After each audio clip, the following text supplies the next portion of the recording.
most of our academic lives have moved online here in South Korea. And that has had an interesting effect on our group. We've almost doubled in size because people all over Korea are realizing they can participate in our group, and they do. And at the same time, one of the things that happens when you have explosive growth is that you tend to have to take a few simple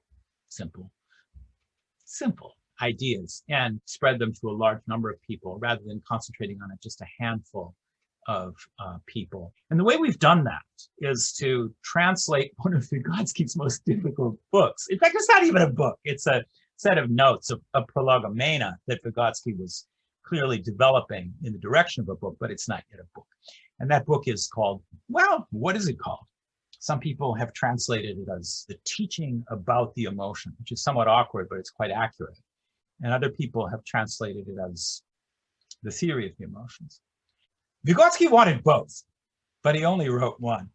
He writes the first part, which is pretty much backward looking. It's his usual kind of critical clearing of the desk before he constructs a theory. And it's long. It's really difficult. It's rigorous. So what we did was to go through it paragraph by paragraph. We translated paragraph. Actually, Dr. Kim Yong-ho, one of our original founders here in South Korea, mostly translated the whole thing just into a notebook that he was carrying around for a couple of years. And then we transcribed it. But then we have to proofread it. And when we proofread it, some of the new members say, what?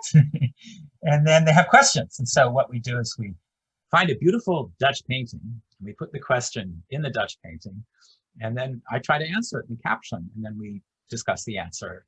Usually my answers are even more inexplicable and unintelligible than the original text. And so they require a great deal of chewing over, rumination, regurgitation, and chewing the cud again before they can finally make it into the book. So it's a slow process, but it's been a very interesting one. And I would like to share some of the frames